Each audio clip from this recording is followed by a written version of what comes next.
Today's hearing on the Congressional Executive Commission on China, on the Beijing Olympics and faces of repression will come to order. In less than 24 hours, the Beijing Winter Olympic Games will commence and usher in weeks of pageantry designed to showcase a shiny facade, the face that the Chinese government and the Communist Party want the world to see. Beneath this glitz and glamour lies the real story.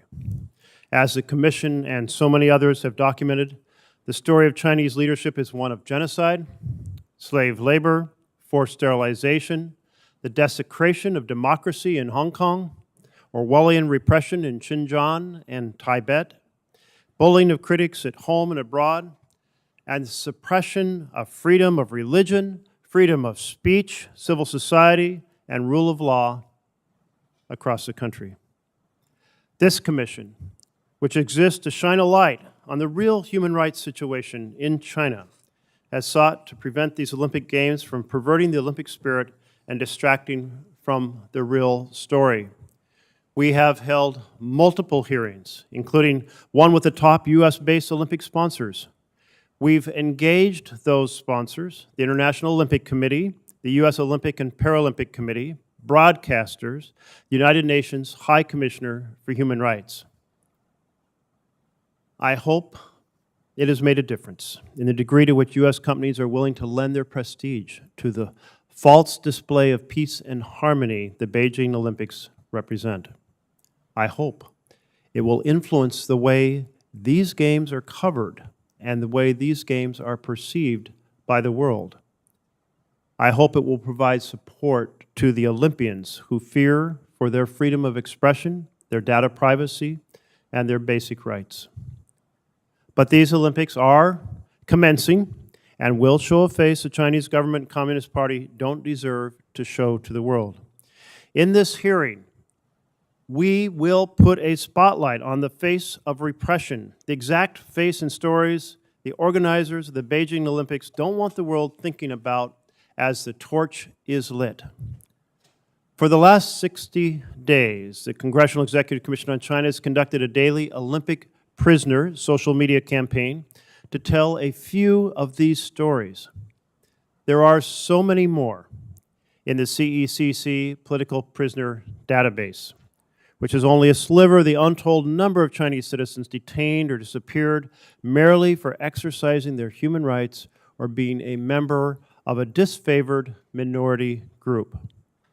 To better document these cases, in recent months we've revamped the database in several ways.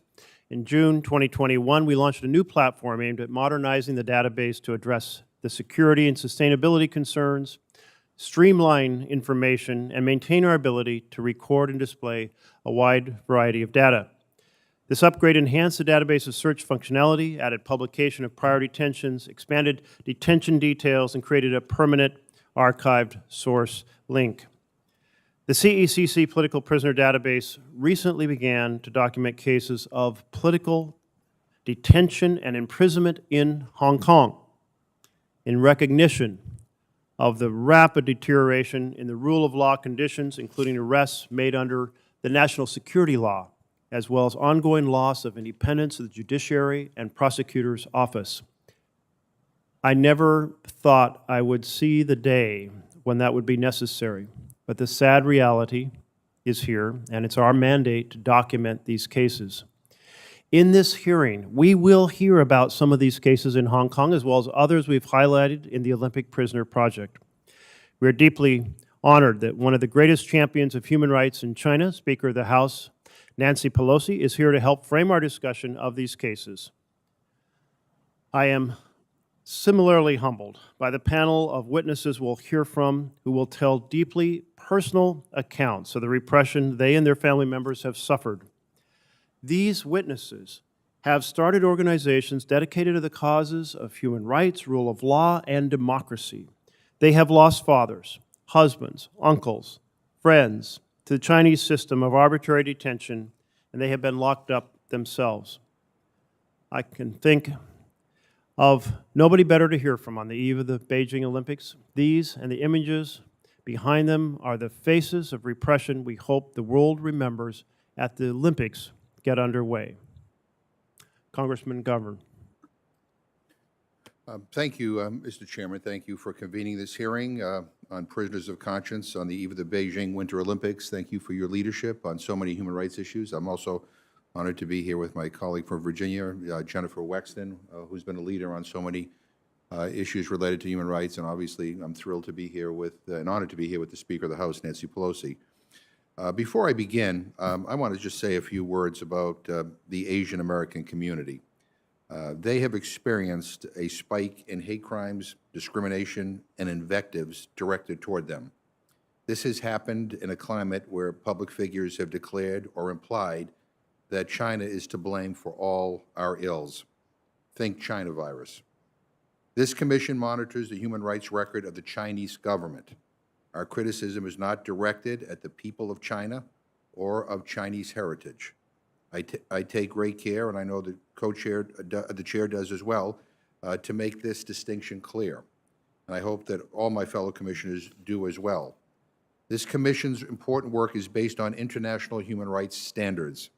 Our message is strongest when grounded in the law and morals. We must strive to keep it that way. Hundreds of athletes are preparing to compete in this Olympics. They have trained for years. This may be their last or only shot at a medal. Ideally, the athlete's experience should be uncomplicated by the venue or the host. But sadly, that is not the case in 2022. When the International Olympics Committee awarded these Games to Beijing in 2015, China already had the worst human rights record of any country on the planet. It has gotten worse since. The Chinese government has engaged in genocide against the Turkic Muslims, cracked down on civil society, and snuffed out democracy and freedom in Hong Kong. Many, including members of this bipartisan commission, asked the IOC to relocate the Games so that the athletes wouldn't have to compete under a cloud of repression. They refused. We asked the IOC's U.S.-based corporate sponsors to use their leverage to insist on human rights improvements so athletes on the medal stand wouldn't have human rights violations as the backdrop. They refused. They, save one, wouldn't even admit to the fact that genocide is happening in Xinjiang. If given a choice, I believe no athlete would want to compete in a country committing genocide and crimes against humanity. But that is what they are forced to do because of the feckless IOC and its corporate sponsors. You know, the risks are real. Last month, a Chinese Olympic official said that, and I quote, "Any behavior or speech that is against the Olympic spirit, especially against the Chinese laws and regulations, are also subject to certain punishment," end quote. Reportedly, the app that athletes are required to use in Beijing could result in theft of their personal information. Participants could be exposed to food or clothing made by IOC exclusive suppliers who use forced labor. Make no mistake, I am rooting for the athletes. I hope nothing goes wrong. The athletes shouldn't be forced to bear this burden created by companies and entities who want to protect their ability to make money, no matter the human cost. I don't drink Coca-Cola anymore. They operate a bottling plant in Xinjiang. They source sugar from a company implicated in forced labor. Coke will be served at Olympic venues. Every athlete should be aware of the risk. Sponsor companies told us if they spoke up, they would lose market share in China. And then they don't speak up. This is wrong. This has to change. The paradigm must change. These companies are going to need to figure out a way to make money other than reliance on forced labor and abetting crimes against humanity. The IOC will eagerly inform us how many viewers around the world will watch the Games. But they won't tell us who can't watch the Games. Those unjustly imprisoned and deprived of their most basic freedoms by the host Chinese government. Ilham Tohti, Ding Jiaxi, Joshua Wong, Zhang Zhan, Bunko Qi. These are faces of repression and resilience who are represented by our witnesses today. we must always remember the human dimension behind our policy work. It is for prisoners of conscience that we speak out. We must never, never, ever forget them. One person who has never forgotten this is our first witness, Speaker of the House Nancy Pelosi. She has been a principled voice for human rights in China and Tibet for decades. And I want to thank her in particular for working with all of us in a bipartisan way to get the Uyghur Forced Labor Prevention Act through the Congress and on the President's desk where he signed it. She has been a champion for so much important legislation. We welcome her, and we welcome all of our witnesses, and I look forward to your testimonies. Thank you, Congressman McGovern. Speaker Nancy Pelosi is the 52nd Speaker of the U.S. House of Representatives. She made history in 2007 when she was the first woman elected to serve as Speaker of the House, and again in January 2019 when she regained her position second in line to the presidency. Few alive have been as stalwart as Nancy Pelosi in fighting for the rights of the Chinese people, and we are deeply honored to have you with us this morning. Welcome.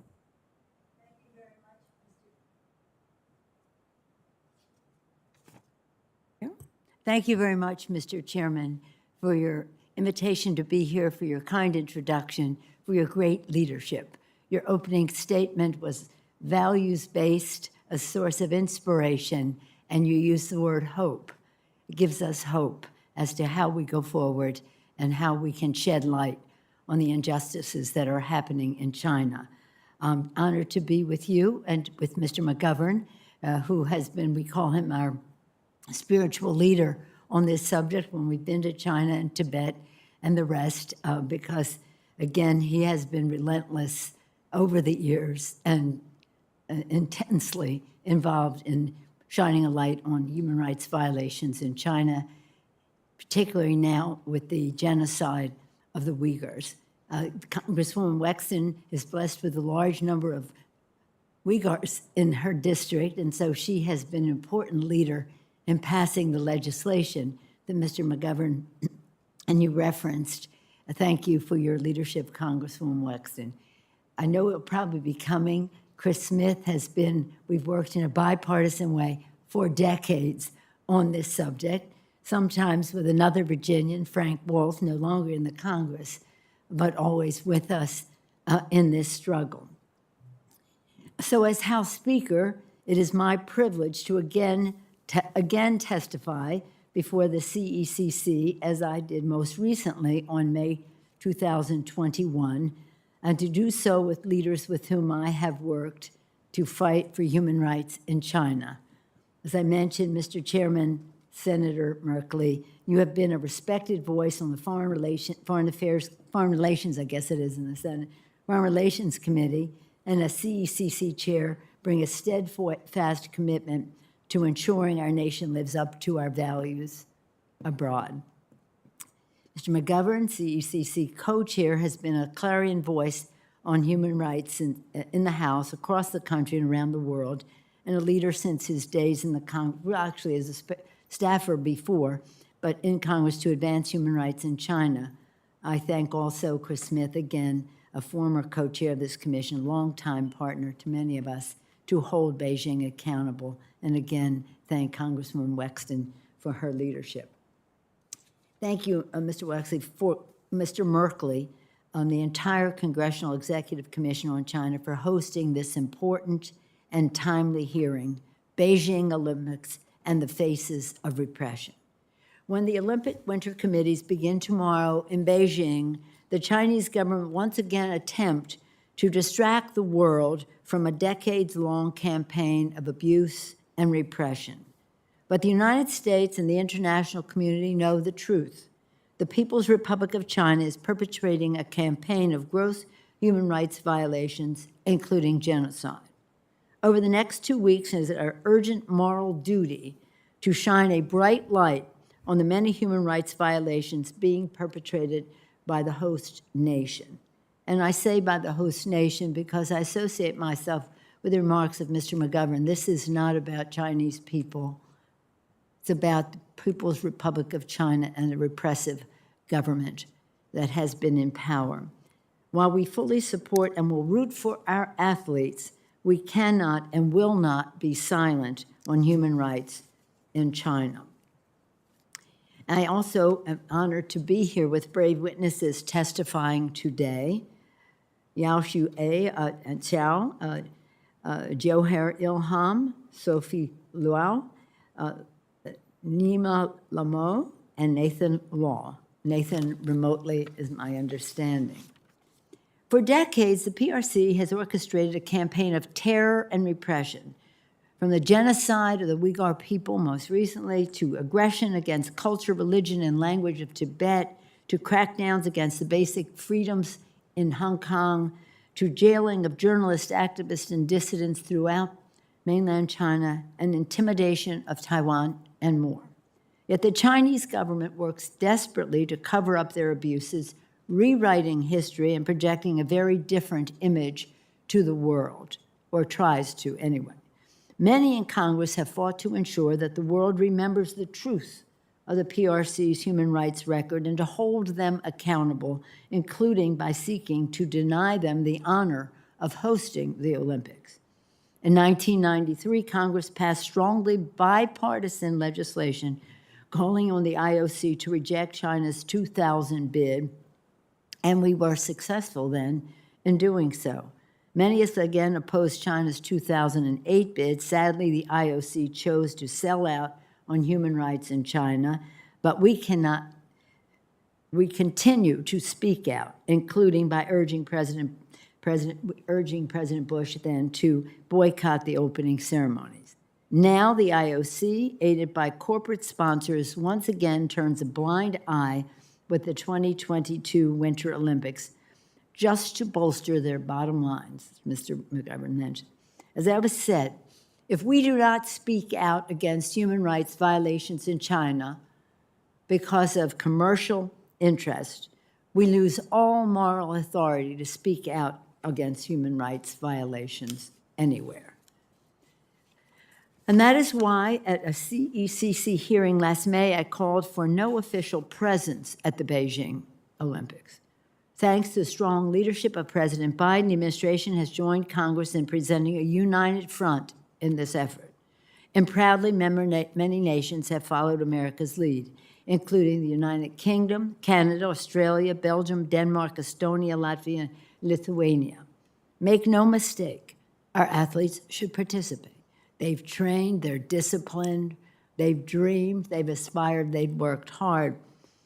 But this year, we must celebrate them from home as they compete in China. I would say to our athletes, you're there to compete. Do not risk incurring the anger of the Chinese government because they are ruthless. I know there is a temptation on the part of some to speak out while they are there. I respect that, but I also worry about what the Chinese government might do to their reputations, to their families. So again, participate, let us celebrate from abroad, and don't risk thinking that there are any good intentions on the part of the People's Republic of China government, because there are none.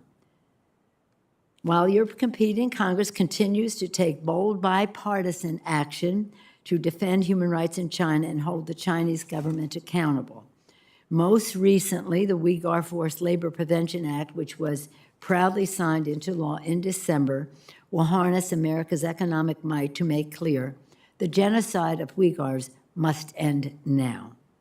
And now, with our America Competes Act, which is on the floor of the House, we will take another strong step to help those who fear for their futures by designating Uyghurs as prioritized refugees of special humanitarian concern and pursuing a humanitarian pathway for Hong Kongers who feel political persecution. Mr. Chairman, and Congresswoman, one of the most sinister forms of torture employed by authoritarian regimes, and certainly the PRC, is to tell the prisoners, nobody even remembers you. They don't know why you're in prison. So why are you just insisting on the truth? We say that. With this hearing, we declare to all that who are suffering in the PRC under their abuses, America sees you, America stands with you, America will continue to fight for you. That is why I'm so proud to join our witnesses today to lift up the names for those who were in prison, such as democracy activist Jimmy Lai and Joshua Wong, Uyghur leader Ilham Tohti, and the Panchen Lama, just to name a few. Now, we have, as Chairman Merkley indicated, we have reams of names of prisoners who will not be forgotten. Many of them will be named by our witnesses today. In that spirit of remembering and saying to the PRC, no matter what you do, we will not forget, we will not go away. Much of our activism when this started in Tiananmen Square, when we saw you crush the young lives and hopes and dreams of so many young people in China who were there to demonstrate for a better future. Crush them with your tanks, and then try to erase from the history and the memory of people in China what happened that day. But we will persist. In that spirit, I'll close by quoting Li Chongqian, a former legislator who has devoted his life to keeping alive the memories of those who died fighting for freedom in Tiananmen Square. A former chairman of the now-defunct Hong Kong Alliance in support of patriotic democratic movements of China, he is currently serving time in prison simply for standing up for democracy. He said the following to the judge before he was sentenced this past fall, and I quote, "For 32 years, we have marched together in the fight to bring justice to those who put their lives on the line June 4th, 1989, and in the struggle for democracy. Despite setbacks, we are steadfast in our belief that the universal values of freedom, the rule of law, human rights, and democracy that we have been struggling for will one day take root in Hong Kong and China. And on that day, we will be able to console the souls who came before us." Thank you to the CECC for the opportunity to participate today and to elevate the voices of the Chinese government and to elevate the voices that the Chinese government has worked relentlessly to silence. We will not be silenced. We will not let those with courage be forgotten. With that, I thank you again for the work of this committee, not just this hearing today, but on the ongoing, and especially at this time, one day before the Olympics begin. It's hard to fathom how they could choose a country like China to host the Olympics, but they have, and we wish all of the athletes well. We wish them safety, and that safety includes don't for one moment believe anything the Chinese government might tell you about freedom of expression. You take a risk. Be safe. Thank you, Mr. Chairman. Thank you, Madam. Thank you, Madam Speaker, for your powerful words and your powerful advocacy for human rights in China and around the world. Thank you. I'll now introduce our panel of witnesses. Mr. Chairman, Ranking Member Chris Smith. Hello there. Good morning. Would you like to make a comment? If I could, I appreciate that. Thank you. As the chairman of this commission for 4 years, co-chairman for another 4 years, and ranking member for 8 as well, 16 years total. This has always been a very bipartisan commission seeking to protect democracy activists and others. And certainly today's hearing and I thank you, Chairman Merkley, for bringing this about, particularly today, the day before the Genocide Olympics kick off. The first hearing that we had, because this is part of a series, in the Lantos Commission, and I chaired that one along with Co-Chair McGovern on the Lantos Commission. That was on May 18th, entitled China, Genocide in the Olympics. And we were then as well joined by Speaker Pelosi, and thank you for that. I do thank you that she reminded us back in 1983, Congress took very strong action in admonishing the IOC not to accept China for the Olympics in the year 2000. I actually met with Wei Jingshang, the father of the Democracy Wall movement, who was let out of prison. I met with him in Beijing as a high-value political prisoner to get the Olympics 2000. When they didn't get it, they rearrested him and beat him almost to the point of death. So the Chinese Communist Party methods have not changed. They have actually gotten worse on Xi Jinping, as we all know. In 2018, Chairman Marco Rubio and I wrote a letter to the IOC, and I know others have done it too, and that was mentioned earlier, to say, don't go to China. We love the Chinese people, and we stand with the oppressed and not with the oppressor, and that's the Chinese Communist Party. So thank you, Speaker, for reminding us of the 83 efforts. Unfortunately, we did not succeed this time. The second hearing that you had, and I want to thank you for that, was the corporate sponsorship of the Genocide Games. It examined the complicity of companies such as Coca-Cola, Visa, and Airbnb in subsidizing Xi Jinping's propaganda extravaganza. The genocide against the Uyghurs, and we all know this is Xi Jinping's genocide. He should be at The Hague being held to account for crimes against humanity and genocide, and instead he'll be at those opening ceremonies and throughout, shining in the spotlight while people are being forced into labor, are being tortured, and are being killed, including forced abortions, in order to diminish the population of the Uyghurs. On the eve of the Genocide Olympics, today's hearing will elevate the voices of those who speak for the oppressed, including Yashui Zhao, who remind us of the ordeal suffered by tennis star Peng Shuai, sexually preyed upon by a 75-year-old member of the Chinese Communist Party Politburo Standing Committee. In so telling her story, we will also hear about the courageous stand taken by the Women's Tennis Association in suspending all tournaments in China, in stark contrast to the craven pandering by the International Olympic Committee and its corporate sponsors, again, to Xi Jinping's brutality and cruelty. We will hear witnesses from representatives from other repressed communities, including Tibetan Uyghurs, and from the great Hong Kong defender of democracy, Nathan Law. Indeed, just last week, on January 27, I stood outside the Chinese embassy in protest with a crowd of remarkable activists, including Chen Guangzhen, calling for democracy, rule of law, and an end to the human rights abuse. The next day in New York, Tom Suozzi was outside of the United Nations protesting the Chinese Communist Party. As I noted then, with the crowd of activists before me, we were there for about 3 hours, a 3-hour gathering. And I will note it today, with our great witnesses gathered before us, you are representing the people and speaking for those in China who are voiceless. And just as we spoke at the embassy last week, those cries need to be heard, and the international community, and matter of fact, those participants in this Olympics, they need to be protected. If they speak out in China, what will happen to them? And we will be watching that very closely as well. Thank you again, Mr. Chairman. I yield back the balance of my time. Thank you very much, Mr. Congressman, and for your longtime advocacy for human rights. I'd now like to introduce our panel of witnesses, some of whom are joining us here in person and some joining us virtually from other parts of the world. Yashui Zhao is the founder and editor of China Change, a website launched in 2013 to write and translate information about Chinese citizens' struggle for human rights, the rule of law, and civil society. Zhao grew up in northern China during the Cultural Revolution. Now she works with dissidents, human rights lawyers, activists, and intellectuals to bring often suppressed information to a global audience.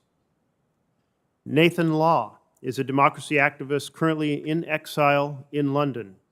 The youngest legislative counselor in Hong Kong's history, his seat was overturned in July 2017 following the Chinese government's constitutional reinterpretation. He was later jailed for his participation in the Umbrella Movement.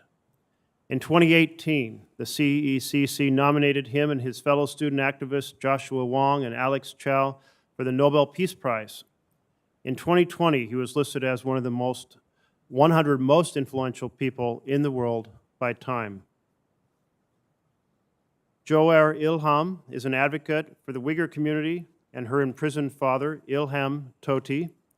He works at the Worker Rights Consortium. She works at the Workers' Rights Consortium and is also a spokesperson for the Coalition to End Uyghur Forced Labor.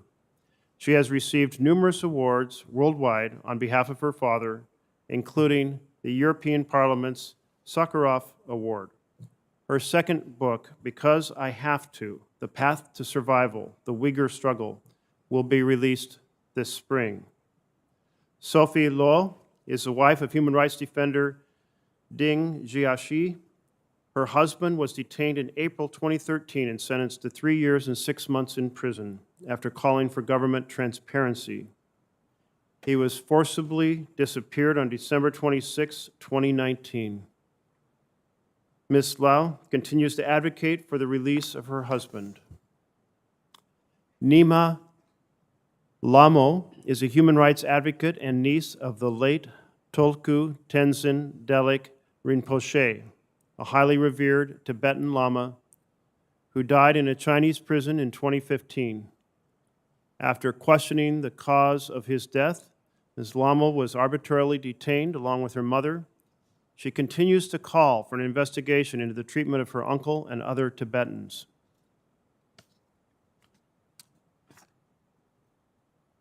Our witnesses, thank you for being here. And we will now begin with our first witness, Ms. Tsao. Chair Merkley, Co-Chair McGovern, members of the Commission, thank you for holding this important hearing and for asking me to share my thoughts on the case of the Chinese tennis star Peng Shuai. Indeed, Peng Shuai has become a special kind of a political prisoner. Peng Shuai revealed how she was forced into a sexual relationship with Zhang Gaoli, former vice premier and member of the CCP Politburo Standing Committee. Despite repeated reassurance from the Chinese government and the International Olympic Committee, questions about her well-being remain. Meanwhile, the Women's Tennis Association's decision to suspend all tournaments in China has raised the moral question for all of us. I will address these two aspects of the Peng Shuai incident. China's treatment of Peng Shuai followed a familiar playbook, namely censorship, denial of sexual assault allegations, a concerted propaganda campaign, and a staged TV confession. Both Peng Shuai's Weibo post and her account were deleted. A WTA-affiliated WeChat account posts only news and photos of tennis events. Chinese netizens are censored for mentioning Peng Shuai or the WTA. In short, the Chinese government has erased any discussion about Peng Shuai inside China. Outside China, Chinese overseas state media and the IOC have carried out a propaganda campaign. In the email purportedly from Peng Shuai to WTA, Peng Shuai denied sexual assault allegations and asked the WTA cease to talk about her without her consent. After WTA announced the suspension of tournaments in China, the IOC issued a troubling statement parroting CCP's official language on, quote, human rights, end quote, urging quiet diplomacy to address concerns over Peng Shuai. Such unlikely unison raises suspicions that the IOC was coordinating with the CCP to suppress the matter. In mid-December, a pro-Beijing newspaper in Singapore posted a video interview with Peng Shuai in which she stated that she had never accused anyone of sexually assaulting her and that she had no reason to travel overseas. An important takeaway from this interview is that the Chinese government doesn't really care whether you recognize the interview as staged or not. By getting Peng Shuai to say what she is scripted to say, China established the new ground for going forward. Now that Peng Shuai herself has spoken, what else do you want? So what comes next? Since Chinese player Li Na won the French Open in 2011, interest in women's tennis skyrocketed in China. By 2019, before the pandemic, the WTA was holding over 20 events a year in China. In 2018, the WTA signed a 10-year contract with China to hold its season finals in Shenzhen. China needs the WTA to develop a women's tennis, and the WTA was poised to expand into the Chinese market and profit big. So far, WTA is not backing down from its demands for variable proof of Peng Shuai's safety and the investigation into her allegation of sexual assault. WTA also confirmed that they have not been able to speak to Peng Shuai, quote, in an environment where we know she's not being really controlled, end quote. After the Winter Olympics, we will see more CCP maneuvers try to bring the WTA to its knees. China has gotten used to foreign businesses bowing to its demands. The WTA's position is an unacceptable offense. Now, nobody is against the money, but our businesses, universities, and sports leagues don't seem to fully grasp that to eat at the CCP's pig trough, you will have to turn into a pig. Shed away your principles. It's long past due that we have a hard look at the way we strike deals with the CCP China. And if we don't, we stand to lose ourselves in the process. It's already happening. Thank you very much.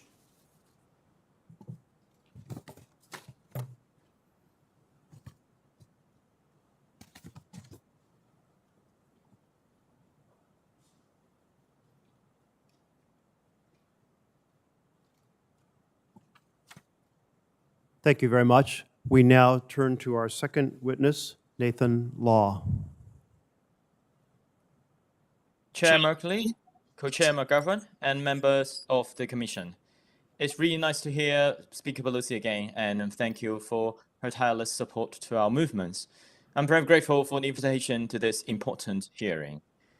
On August 17th, 2017, I was sitting in the dock of the Court of Appeal in Hong Kong with Joshua Wong and Alex Chow.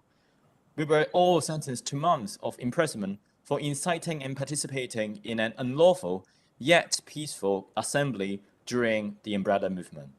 Today, while I'm exiled in the UK, Joshua has been sitting in jail for a year without knowing when his trial under the national security law can even begin. The number of high-profile political prisoners has continued to rise as the government crackdowns on professors, reporters, and many other members of civil society. Americans used to talk about Hong Kong as the Pearl of the Orient and one of Asia's freest enclaves. Now, however, all there is to associate with the city is rising authoritarianism and the decline of freedoms. Since the massive 2019 protests, tens of thousands of protesters have been arrested, with more than 2,000 formally charged. And all of this has occurred in parallel to government-appointed judges presiding over national security law cases. Joshua was very young when I met him, and we have been fighting alongside each other for 8 years. He was my closest ally, and we shared joys and pains.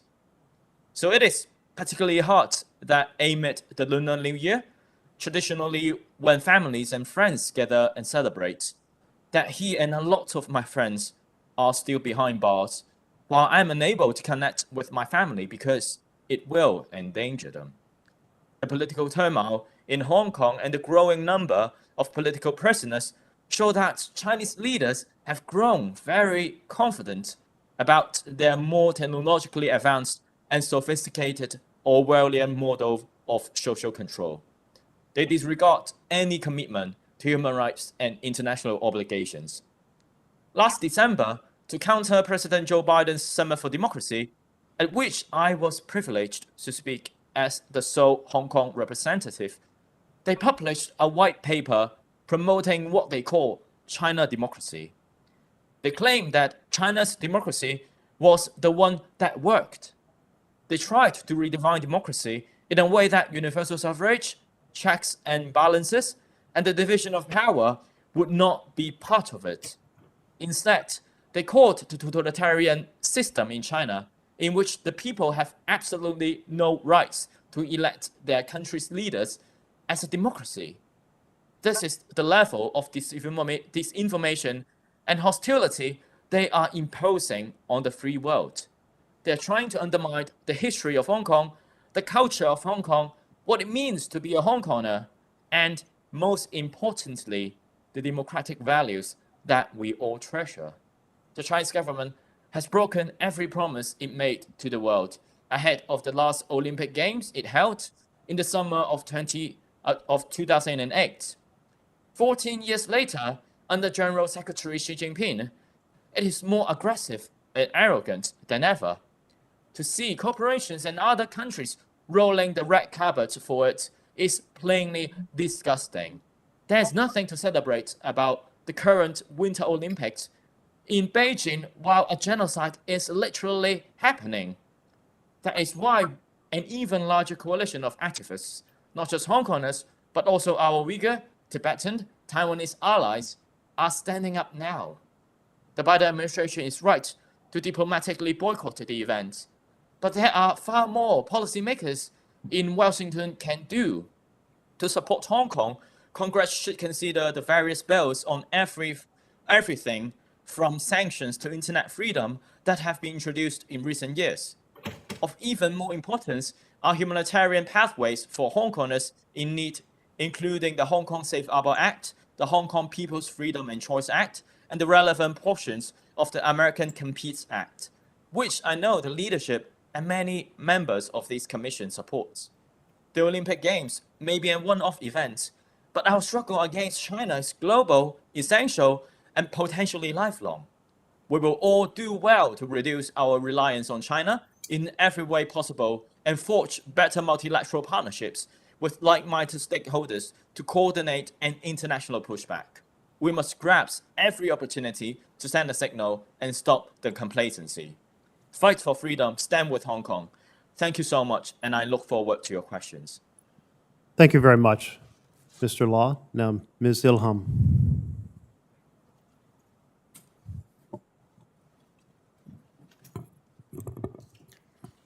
Thank you, Senator Merkley and Congressman McGovern, for hosting this hearing and inviting me here to testify.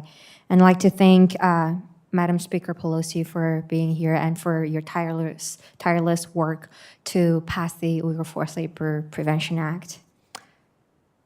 In April 2014, I testified before this committee on behalf of my father, Ilham Tohti, an economics professor at Beijing Minzu University, who had been detained that year. It has been 8 years, and my father is still in prison, now serving a life sentence for the alleged crime of separatism. The Chinese government accused my father of being an extremist and advocate of violence. These are nothing more than fabricated charges.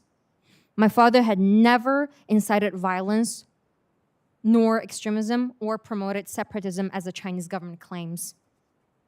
He's a renowned scholar who dedicated his life and work to brokering peaceful dialogue among Uyghur and Han people. He was well loved by his colleagues and many students. That is why his arrest generated such an outcry from not only the international community, but also from many inside of China. On his website, Uyghur Online, he hosted articles that evaluated the disparities in the Uyghur region and opportunities, or lack thereof, for economic growth and development. He proposed constructive solutions to the Chinese government in efforts to develop the Uyghur region. Instead of engaging in constructive dialogue, the Chinese government locked him up. My father was sentenced in September 2014. While in prison, he was shackled, beaten, and denied food twice, each time for 10 days.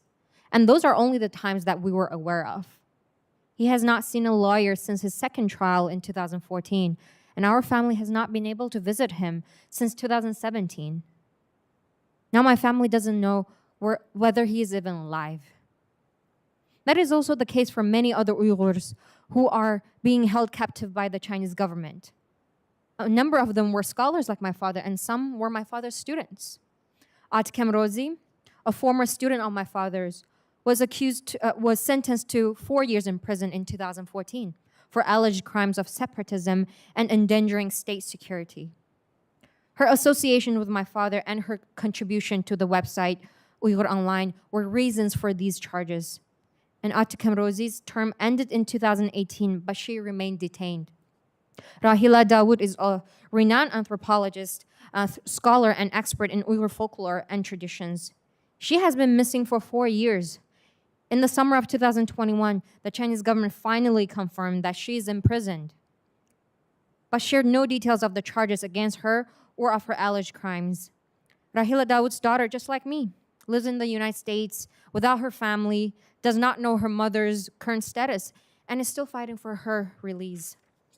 Yalqun Rozi, a scholar and a publisher, was sentenced in 2018 to 15 years of imprisonment for inciting subversion and ethnic hatred. And Yalqun Rozi published Uyghur language textbooks that authorities claim incorporated ethnic separatism and terrorism, even though the Chinese government had permitted use of his language textbooks for years. Until PRC officials suddenly ramped up their repression of the Uyghurs and their language and culture. I raise these names as examples in addition to my father's because it is important to remember that those imprisoned on fabricated charges and the over 1 million Uyghurs and other Turkic and Muslim majority people who have been arbitrarily detained in internment camps are not just numbers but real people who have parents, children, and friends. We need to lift up the names of individuals who are imprisoned in violation of their human rights and draw attention to their individual cases. We need to impress upon people who are unmoved by the Chinese government's pervasive and systematic repression in the Uyghur region that the detention of over 1 million people is not an abstract idea. It is a horrifying reality that is destroying the lives of individuals and families like mine, like Yalqun Rozi's, like Rahila Dawood's, like Atikem Rozi's. As I noted, I was last year in front of the commission 8 years ago. Sadly, since then, the only changes in the Uyghur region have been for the worse. I'm grateful to see the US government's support for the Uyghur people, once fully implemented and enforced, the Uyghur Forced Labor Prevention Act will counter the regime of state-sponsored forced labor that is taking place on a massive scale. But there's more that can be done to call for an end to the Chinese government's oppression against Uyghurs. This includes raising the names of Uyghurs who have been unjustly imprisoned and highlighting the human toll of the repressive policies. This can help personalize the large-scale atrocities that are taking place in China. And hopefully, the growing indignation and outcry will move governments that so far have remained silent on the repression of Uyghurs to action. Through building more united and concerted international pressure, we will have a greater chance at changing the Chinese government's human rights abuses. And I look forward to working with you to address these tough issues. And I really hope that in 8 years, we're not having the same conversation again. Thank you. Thank you so much for your testimony. Ms. Lamo.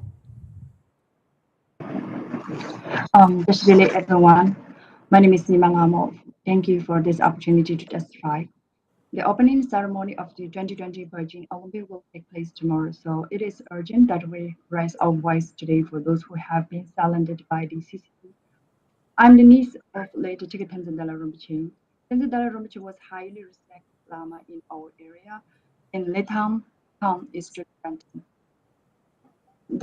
He earned respect through his social work, established school, clinics, orphanages, and old age homes. But the respect he earned amongst that common people angered the Chinese authorities. They firstly accused him for serious crime and committed him to life in prison in 2002. He was kept in prison until he suddenly died in custody of 13 years old. Years later. Then, after Rinpoche died, the Chinese authority said he was fake Lama, a criminal, 32, so-called social stability. My family and the local Tibetan weren't allowed to offer bottle lamps. We weren't allowed to organize public prayer in memory of Rinpoche. Pictures of Rinpoche were banned in Letham. My family was also threatened. Despite the difficulty and hardship, I skipped Tibetan in order to share the story of my late uncle. I left my family and 6-year-old daughter behind. Last year in September, the authorities took my 57-year-old mother and 2 brothers for questioning. They were kept in different places for 7 days. They were questioned about how I escaped from Tibet. My mother was beat. They told that they could easily kill her because as my mother. They were questioned about how I escaped from Tibet. My mother she has responsible for making me stop my advocacy. They wanted her to say that Jigten Dalai Rinpoche was fake Lama, that I don't know anything about the situations inside Tibet, that I'm being used to outside forces. When my mother became ill, she tried to go to Tindu Hospital. At first, the police didn't allow her to go. Later, they allowed her to go, but the police followed her there, from her hotel to hospital, watching her entire time. I am very, very worried about my family's safety.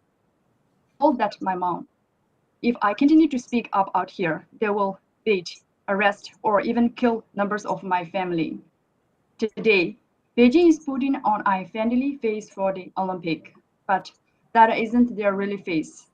The Tibetan people have seen who they really are. We see it when they destroyed our temple, when they shout and beat us, when they make our religious leader disappearing, when they arrest and kill the innocent people. Our language and cultures are on the edge, facing the crushing weight of the repression, Chinese repression. Tibetans don't have the freedom to speak the truth. Hearing like this help those who are inside Tibetan. Those messages will reach them and giving them hope. While I grew up in Tibet, it was common to hear of Tibetan die in Chinese prison without any justice. There were so many of them. Today, I want to bring the case of 4 political prisoners to your attention. The first is Bechen Rinpoche. He was disappeared in 1995 at the age of 6 and has never been seen since. The second, Hadun Taba, a singer. He was given a 6-year sentence for singing a song abusing Chinese rule in Tibet. Third, Bonga, a young woman. He arranged a small celebration of His Holiness the Dalai Lama's birthday. She was sentenced to 7 years in prison. Lastly, please remember Lozo Tendru, a relative of mine. He was arrested alongside my late uncle, Tenzin Dalai Rinpoche, and executed. Finally, my mother's health has always been an issue, and I would like to ask if there is any way my mom can be brought out of Tibet for health reasons. My family has lost so much. Anything you can do to help her, I would be greatly appreciated. Thank you for giving me this opportunity to speak. Thank you, and we certainly will follow up on your question in every possible way we can. Ms. Lowe? Mr. Chairman, Mr. Co-Chairman, and distinguished members of the Commission, thank you so much for holding this hearing. Today, I will be telling you about the case of my husband Ding Jiaxi and 3 other rights defenders who are currently in detention in China in connection to a crackdown after a private gathering in December 2019. My husband, Ding Jiaxi, is a human rights lawyer and activist. He met leading law scholar Xu Ziyong in Beijing in late 2011, and the two lead together the Chinese New Citizens Movement. Their ideas and activities centered on getting Chinese people to take their rights, written in the Chinese Constitution, seriously, practice them in everyday life, and become real citizens of the country. Their peaceful and lawful activities in 2012 and 2013, however, resulted in official prosecution. They were sentenced to 4 years and 3.5 years in prison for charges of gathering a crowd to disrupt public order. After they were released from prison, Xu Ziyong and Ding Jiaxi resumed their activities to promote civil rights. They reached out to citizens around the country who share the same aspirations and continue to promote the growth of civil society. But their activism caught the attention of the authorities again after a 2-day private gathering in Xiamen with around 20 lawyers and friends on December 7 and 8, 2019. Chinese police detained Ding Jiaxi on December 26, 2019, and Xu Ziyong on February 15, 2020, and held them under residential surveillance at a designated location, the RSDL. While held in RSDL, both men were subject to torture and ill treatment, including prolonged sleep deprivation, loud noise harassment, interrogation while being tightly strapped to an iron tiger chair, food and water restrictions, no exposure to sunlight, and no showers. In June 2020, both men were formally arrested on suspicion of inciting subversion of state power and transferred to a detention center. In January 2021, Ding Jiaxi and Xu Ziyong finally were able to meet their lawyer by video after 13 and 11 months in secret detention.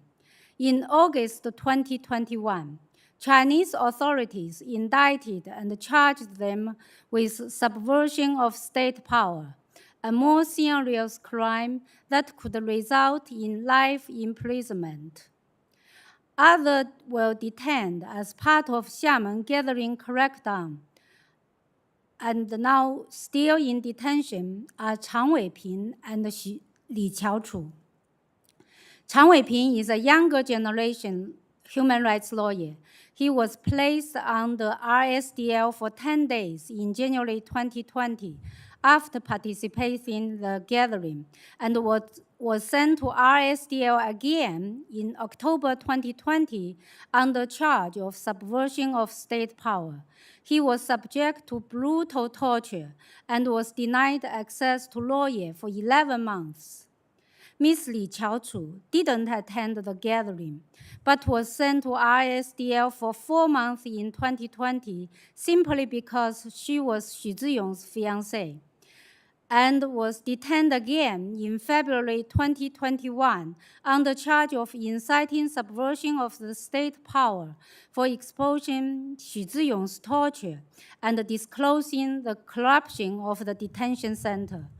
She was denied access to lawyer for totally 10 months, and now is suffering from severe mental health issue. Senator Merkley, Congressman McGovern, and members of the commission, I am an engineer by training and by profession. I would never have imagined that I would be here in Washington, D.C., telling members of Congress about my husband and our friends who are under persecution. This is not something I have ever done before. I want to sincerely thank you for holding this hearing on the eve of Beijing Olympics, and thank the Commission for continuing to advocate for police prisoners like my husband, Ding Jiaxi. Thank you very much. So much appreciation to all of you for sharing your experience, your insights, your direct knowledge of the horrific crimes against humanity that are underway. We are here at this moment, less than 24 hours before the Olympic Games begin, to say it is not acceptable to let the glitz and glamour of Olympic gold hide the egregious human rights crimes of the Chinese government. When we had the members of the Olympic Committee, the International Olympic Committee, before us in our conversations that have followed up, they have said that athletes can express themselves outside of the Olympic platform when they're receiving medals. On the other hand, Beijing Organizing Committee warned athletes that any behavior or speech that is against the Olympic spirit or Chinese laws and regulations are subject to certain punishment. Do we have any confidence, Ms. Tsao, that athletes can exercise their freedom of speech during the Olympic Games?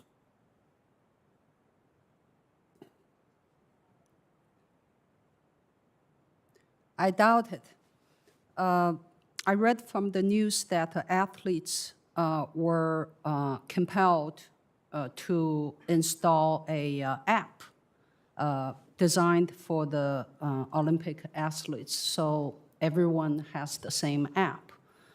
We have known for a long time about China's censorship of its own citizens or any speech inside China that that express any dissent. So these athletes, they will be closely watched through this app, and they will also be surrounded by minders watching their movement and who they're going with and what they're doing. I say 24/7. There won't be any break. So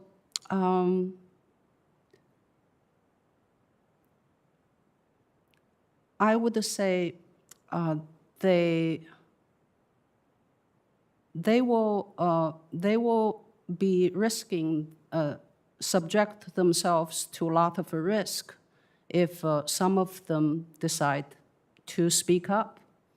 And at the same time, the Chinese people, the Chinese citizens, tight controls on expression on the social media and the cross-board has been placed on them. They can't talk about anything that's disagreeable to the government.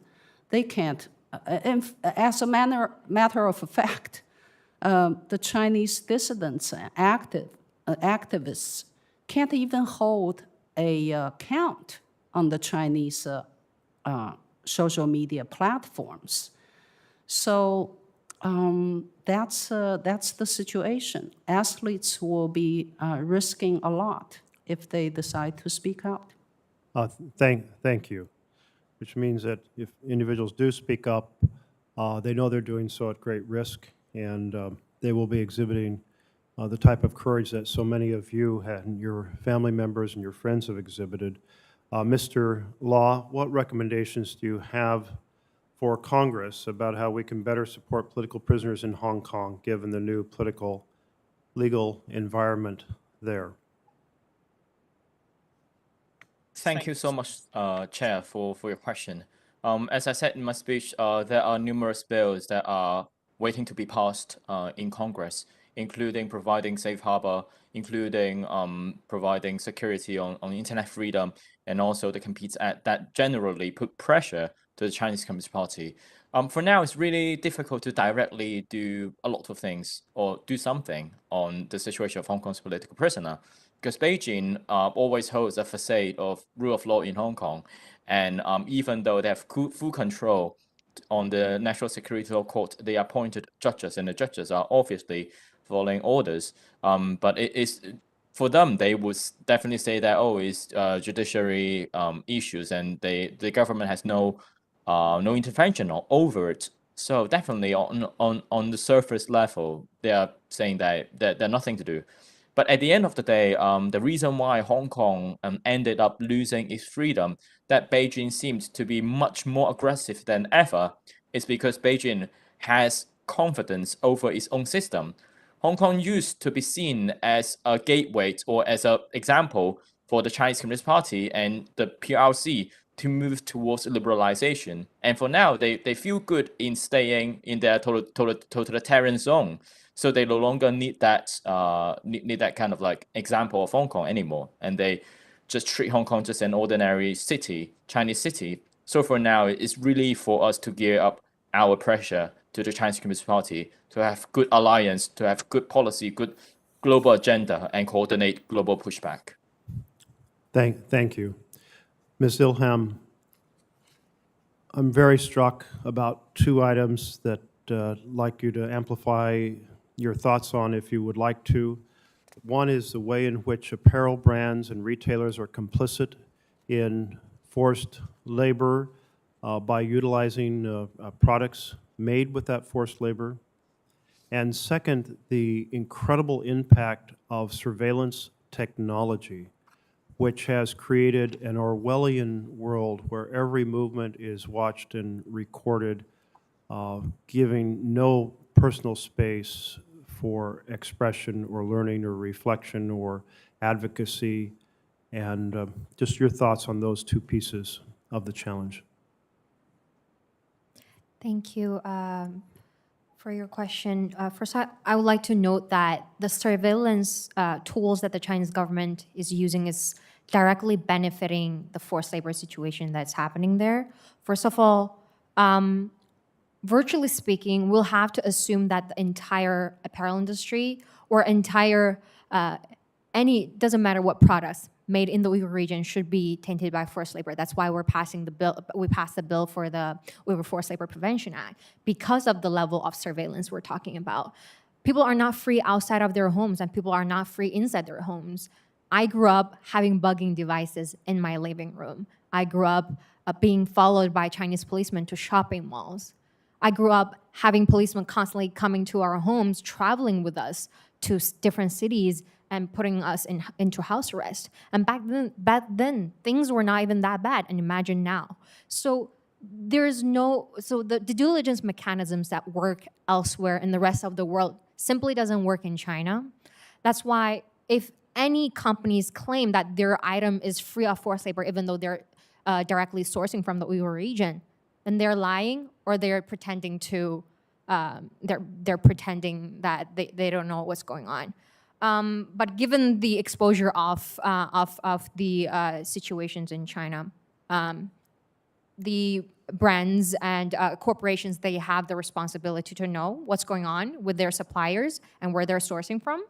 And also I want to note that many of the, currently the IOC, the Olympics is happening. And recently IOC had issued a statement saying that the Olympics uniforms are free of forced labor. I have to say that it's hardly a true statement because, first of all, in the IOC's recent statement, it had only listed two brands. One is Anta, another one was HYX, Heng Yuanxiang. And both of these two brands publicly announced that they have always been using Xinjiang cotton and they would continue to do so. And how would two brands who have actively supported the use of Xinjiang cotton be free of forced labor, even though, virtually speaking, the entire apparel industry is tainted by forced labor?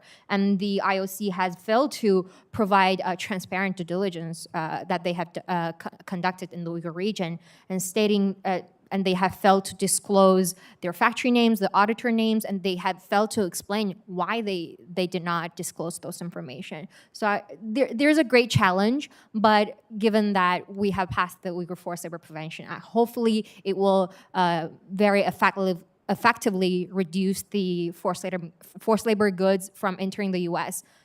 One more note, the Forced Labor Prevention Act is great. It prevents any, it has a rebuttable presumption that that basically makes sure that any goods from the Uyghur region cannot enter the US unless there's a clear evidence to support that. But we also have to note from the recent released report, Laundering Cotton, released by the Sheffield Hallam University, has stated there are 53 manufacturers linked to over 100 international brands who have secondary links to the Uyghur region. They could be linked to countries like India, to Indonesia, to Pakistan, to elsewhere. And those products, they're not stated as sourced from the Uyghur region, but they have secondary links to the Uyghur region. They are transferred to second country, third country, then they end up in the U.S. market. So we need to be cautious, and the brands need to be cautious, and they need to choose to be on the right side of the history. Thank you. Thank you very much. Co-Chair McGovern.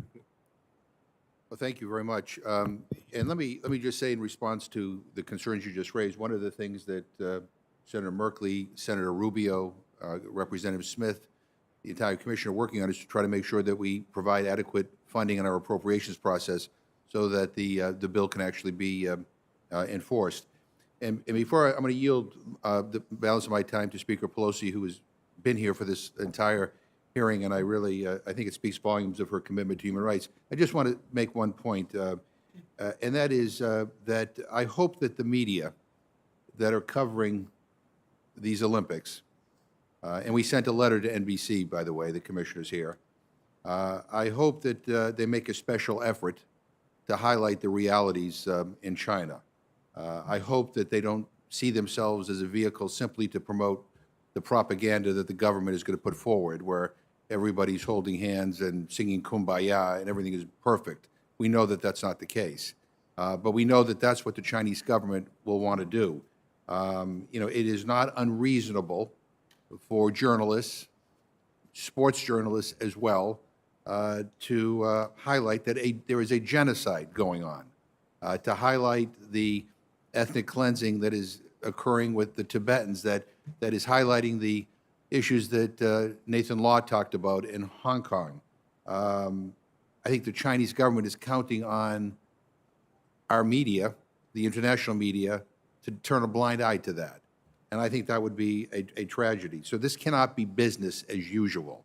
And I think there's an obligation, a moral obligation, by those who are covering these events to make sure that people understand the background in which they are occurring. And now I want to yield whatever time I have to the distinguished Speaker of the House. Thank you very much, Mr. Chairman. I will be brief because I want you to have the balance of your time. I want to thank you for and the chairman for the opportunity to be with you today to hear to have the benefit of this very, very important testimony. I want to acknowledge also the bipartisan nature of all of this. You mentioned Senator Rubio's work as well as Chris Smith participated. It's bicameral, both houses. It's bipartisan, both parties, and a reflection of the values of the American people. What I hear from our witnesses is further evidence of the courage of the people who are committed to freedom of expression and respect for human rights in China. What I see is the cowardice of the Chinese government, the cowardice of their actions, to take actions against family members because you are speaking out in other places, as some of you have mentioned. The cowardice of the business community, not to be able to have confidence in their ability to compete, but to fold to the Chinese government without speaking out. I will again thank all of you, as well as Congresswoman Wexton, for her leadership on the Uyghur situation, and make this point, and I said this to our caucus this morning. When we talk about genocide of the Uyghurs, it's a horrible thing. It's diabolical. It also has an impact on the workforce, because when we talk about it, it is a human rights violation of the greatest magnitude. However, it is also unfairness to American workers or workers in other economies, because you're making people compete with slave labor. I've told this story in press events before. I talked to the former president of the United States, most recent one, when he was in Japan at G20. And I said, when you talk to President Xi, tell him of the bicameral, bipartisan awareness we have of what's happening to the Uyghurs and the genocide that is happening there. He called me the next day, the former president did, and he said, I spoke to President Xi about that. And he said the Uyghurs like going to those camps. Really? So I would just say to the business community and to those who are afraid, and as they demonstrate their cowardice vis-à-vis the Chinese government and the cowardice of the government, they're afraid of your values, your courage. What does it profit a country if it gains the whole world and suffers the loss of its soul? We don't want that to happen to us. Thank you for challenging. This is a challenge to the conscience of the world. Thank you for your courage. And with that, in thanking you, I yield back to Mr. McGovern. Thank you very much, and I'll ask most of my questions in the second round, but I just want to reinforce what the speaker said, and again, remind the business community that does business in the region that the Uyghur Forced Labor Prevention Act that Senator Merkley, Senator Rubio, and Representative Smith and I championed, that is now law, we will make sure it is funded. We will make sure that it is enforced. And that the days of see no evil, hear no evil are over. That the corporations that turned a blind eye on what is happening to the Uyghurs and to others, they are complicit. I mean, we're all speaking in very strong terms here, but it is true. And I get it, everybody wants to make money. But the bottom line is we will make sure that the American people know which companies are complicit, and people will make choices based on that. I'm not drinking Coca-Cola, as I said at the beginning of this, because of their involvement right now. But there are clothing companies, there are footwear companies, I go right down the list. They know who they are. And so things have to change. And let me yield back my time, and I'll go the second round for questions. Thank you very much, and a special thank you to Speaker Pelosi for being here to lend your long advocacy and the prestige of your position to this important point. And I think your phrase will stick in my head. What does it benefit a nation to gain the world but lose its soul? You said it more poetically than I did, but I think that sums up what we're looking at. Thank you. We are turning to Congressman Smith.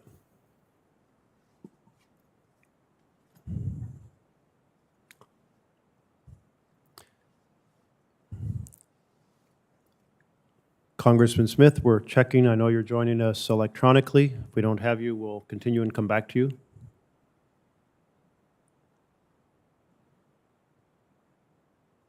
Congresswoman Wexton.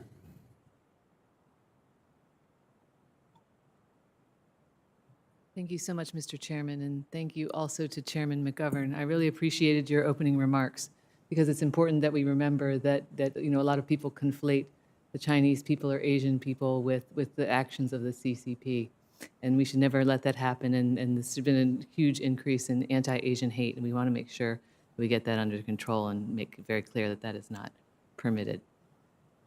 Ms. Ilhan, I did appreciate your remarks, especially about the Uyghur Forced Labor Prevention Act, and I share with you the concerns about the possible shortcomings of that legislation, and that's why I introduced the Uyghur Forced Labor Disclosure Act, which would require companies that are publicly traded to actively investigate their supply chains for forced labor and ensure that there is no forced labor used in the production of those goods, and if it is, to disclose that, and also to disclose if they're unable to be able to determine one way or the other, and that would be publicly in their SEC documents. That has passed the House of Representatives twice, and if anybody in the Senate is interested in picking that up, I certainly would be very interested in working with you to make that happen.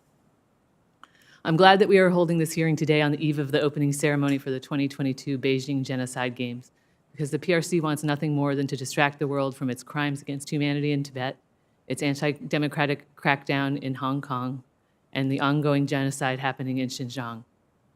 I'm disappointed that we, as a commission, were unable to compel U.S. sponsors of the Beijing Games, like Airbnb, Coca-Cola, Procter & Gamble, Intel, and others, to withdraw their support, even though we tried. It's very clear that they are prioritizing their bottom lines over everything else, including human rights. Now, I never expected the IOC to do the right thing. They are a deeply corrupt organization, but their treatment and what they did as accomplices to the disappearance of Peng Shuai was disappointing and even undershot my very low expectations. I want to thank Speaker Pelosi for joining us here today. You have been a champion on human rights in China in your entire tenure in Congress. And I also want to thank you for when I introduced my resolution condemning the IOC for their treatment of Peng Shuai, for getting that to the floor so quickly, where it passed the House of Representatives on a unanimous vote, on a recorded unanimous vote, which does not happen very frequently. So it shows you about the wonderful bipartisan cooperation that we have on this legislation. I do have some questions for some of the witnesses. Ms. Tsao, you testified that it was really that the CCP's treatment of Peng Shuai was basically following their playbook. The way that they treated her when she came forward.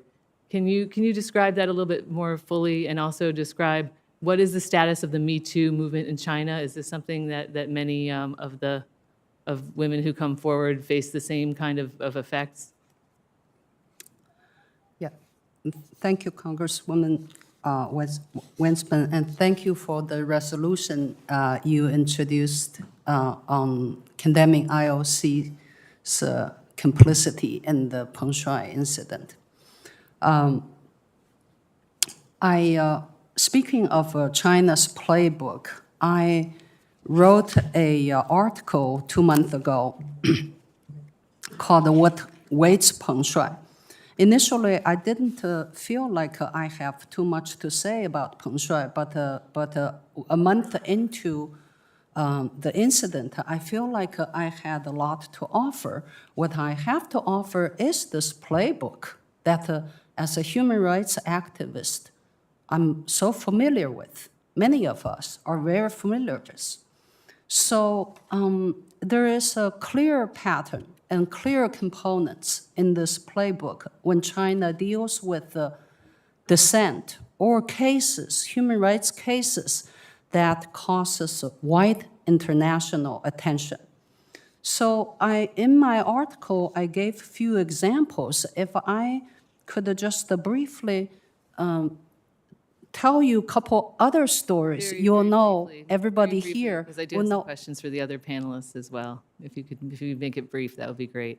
Yeah. So, for example, when human rights lawyer Wang Yu was given the Human Rights Award by American Bar Association, China actually sent a false lawyer letter to ABA denouncing the award in Wang Yu's name.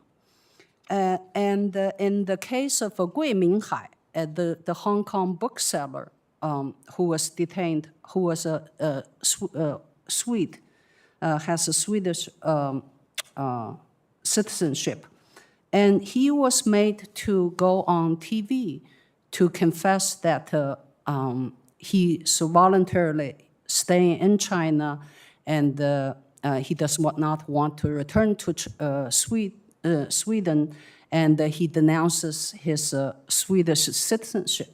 So in Peng Shuai, we have seen this. Of course, the first component in this playbook is censorship.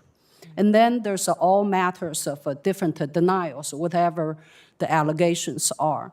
And then there's a public TV confession. An organization called the Safeguard Defenders did a lot of in-depth Ms. Tsao, research I'm sorry, I'm on going to that. need to reclaim my time because thank you very much, but you gave some very interesting examples of how that playbook has been used against other people in China. Ms. Ilhan, what happens to the children of these people who get detained? Because sometimes it's both parents in a household get detained. What happens to their minor children when they're detained?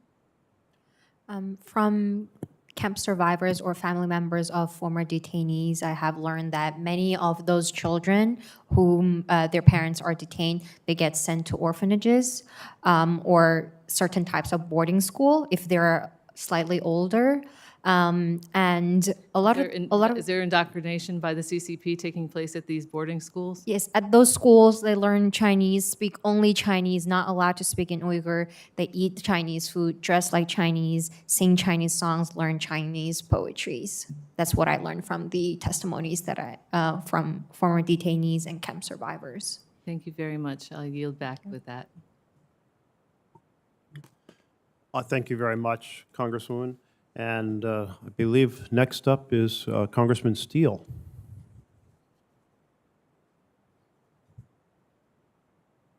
Thank you very much, Mr. Chairman and ranking members. And it is really unacceptable that Chinese Communist Party is allowed to host the Winter Olympics. I have repeatedly called on the International Olympic Committee to move the 2022 Winter Olympics out of Beijing and has pushed corporate sponsors to use their advertising during the games to shine a light on human rights abuses happening through China. The CCP continues to repress the people of Hong Kong, Uyghurs, and Tibetans. They all repeatedly try to intimidate Taiwan and their allies. I've offered an amendment to the America Competes Act that resumes diplomatic relations with Taiwan, but majority ruled it was not in order.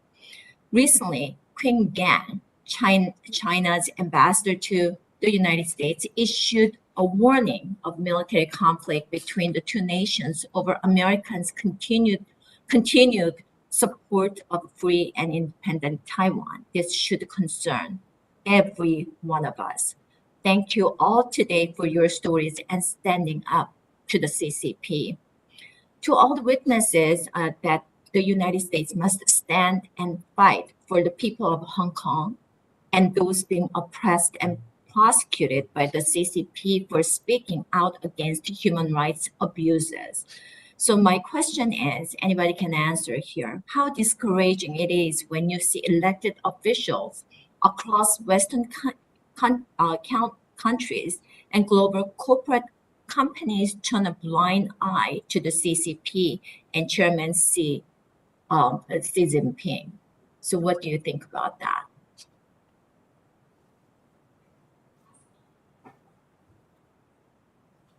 Yeah, so maybe I can jump into answering Congresswoman's question.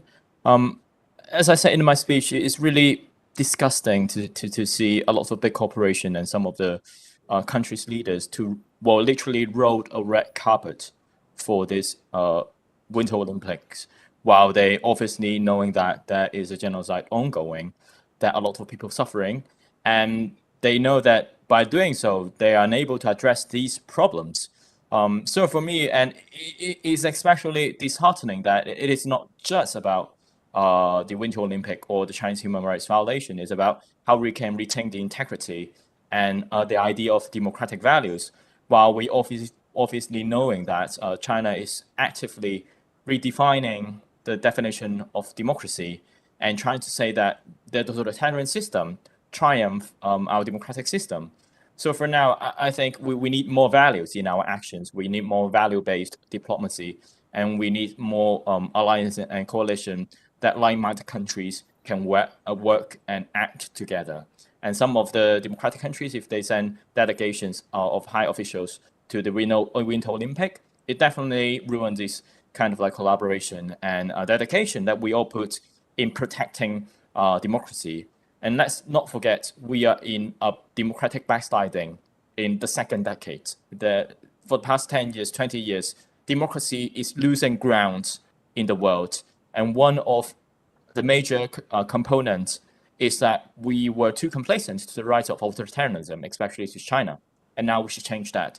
And the change starts with all democratic countries getting together and at least to boycotting events like this. So American leadership is really important, and I'm very grateful for all the bipartisan support that we as Hong Kong democratic activists receive, and your support to our democratic movement and addressing human rights violation in some other regions in China, including to the Uyghurs, to the Tibetans, and to the Taiwanese. Thank you, Mr. Lau. I sent a letter out to 17 Olympic corporate sponsors to just use a little bit of their advertising money to let the whole world know that what kind of human rights violation that CCP is being committed, because it's really important and they have a big platform, and this is just perfect timing to do that. I never got any responses from any of those corporate sponsors. So my second question is, what do these CEOs and elected leaders need to do to protect those minority groups and vulnerable population in China? Because we don't see that in the world, and they are not transparent, and they've been hiding everything. So unless we hear from witnesses today, that we don't know exactly what's going on, except just some of the news matters that we read. So anybody can answer that, and I really appreciate it. I'd like to take this question, please. Thank you for this wonderful question. First of all, I want to follow up with, connected to the previous question you had asked, you had raised, that it's absolutely disgusting that the corporations have chose to turn a blind eye, but it is very saddening. But also we need to be positive, because only being positive, and then there's hope, and then there's change. We also need to focus on those brands and companies that have chosen to do the right thing. For instance, Marks and Spencer, ASOS, Reformation, New Look. These brands who own $1 billion revenues have committed to the brand commitment to exit the Uyghur region. That means that it is difficult to end their ties to the Uyghur region, but it is feasible. So we need to reward those brands by showing them that this is telling them that they are doing the right thing, and so we can show a good example to these brands like Anta, HYX, who publicly advocated the use of Xinjiang cotton, and like brands like Hugo Boss, Uniqlo had refused to sign the call to action that was proposed by our coalition to end Uyghur forced labor, where we asked the brands to exit the Uyghur region at every level of their supply chain. We have different brands choose different paths, and the CEOs, they are full aware of what is happening. The Coalition to End Uyghur Forced Labor, we have reached out to hundreds of brands. We have sent letters to hundreds of brands, informing them what is happening, providing service that this is what you can do, this is what you shouldn't be doing, this is how you can do better. And we have received replies from many brands. I'm not going to name who exactly here. Some of them said, yes, we're aware of this, we want to do good, but we can't commit to the call to action that you have proposed. Some of them said, we will continue. Some of them will say we would like to stop sourcing from the Uyghur region, but also some of them would ignore us and stop responding, even though we are more than aware that they have received our letters and they know exactly what is happening. So we need to urge those CEOs, those corporate leaders, to make them to follow the good examples, to do the right thing, to stop their complicity in the Uyghur forced labor. 22% of the cotton production might be from the Uyghur region, but the rest of the 80% is from elsewhere. That means there are alternative ways. There are alternative, they can source in other places. There are a better solution, and we need to propose that to those brands. That's why governments around the world also need, I suggest governments around the world to also reach out to those corporate leaders and let them know this is not an action that we should be encouraging, and what is the right thing to do. Thank you very much, but I thought this is just perfect timing, and they have a big platform to let the world know that exactly what's going on inside China, and they can just spend a little bit of money. But Mr. Chairman, my time is up, and thank you. I yield back. Thank you very much, Congresswoman Steele. And we'll check now and see if Congressman Swazi is online.